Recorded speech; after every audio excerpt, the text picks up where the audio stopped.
PLT Sekretaris Daerah Provinsi Kalimantan Tengah HM Katma Ebdirun membuka asistensi teknis pembuatan potensi dan penyusunan rancangan peraturan Bupati, Wali Kota tentang batas kecamatan di Aula Eka Hapakat Komplek Kantor Gubernur setempat Palangkaraya pada Selasa 22 April 2025.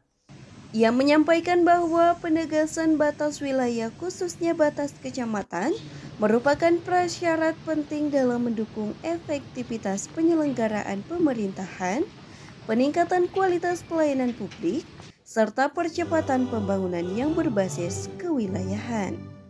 Pemerintah saat ini terus mendorong terwujudnya kepastian batas wilayah sebagai bagian dari reformasi, birokrasi, dan tata kelola pemerintahan yang baik. Sementara itu, PLT Kepala Biro Pemerintahan dan Otonomi Daerah Kalimantan Tengah, John Lisberger, menyampaikan kegiatan asistensi ini bertujuan untuk membuat peta batas kecamatan yang sesuai dengan standar teknis pemetaan yang berlaku.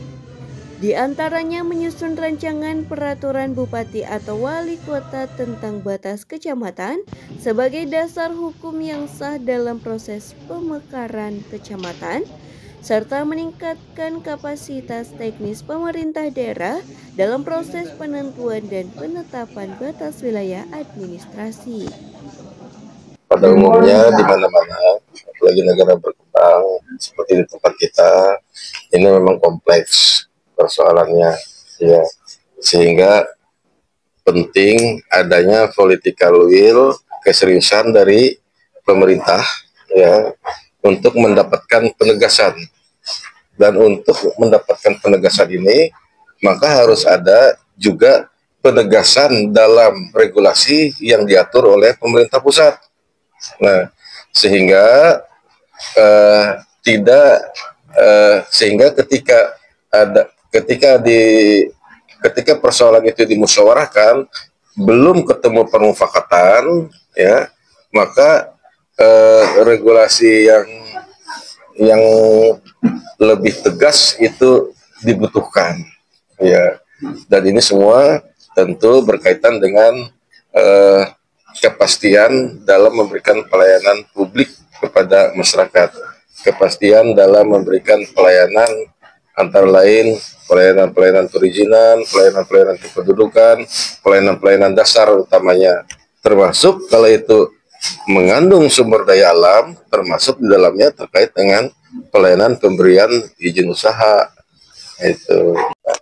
Kita hari ini menginisiasi Kabupaten Kota itu untuk menginventarisir permasalahan di Kabupaten Kota terkait dengan kecamatan, batas kecamatan yang punya wilayah Kabupaten Kota, teman-teman. Itu termasuk juga batas antar desa dan kelurahan, ya Pak? Termasuk ya. Kita mencoba di tahun 2025 ini dengan kepemimpinan gubernur kita yang baru, kita coba merangkai kembali. Pertama, komunikasi Kabupaten Kota untuk wilayah. Batas wilayah terutama. Ini nanti bakal jadi bahan untuk RT RWP atau gimana Pak? Seharusnya sudah menjadi bahan gitu. Pertama yang pemangku kepentingan Kabupaten Kota. Jelas dulu batas kecamatan, batas desa jelas dulu, baru itu. Dari Palangkaraya, Ahmad Prianto Rifansyah, Sampi TV mengabarkan.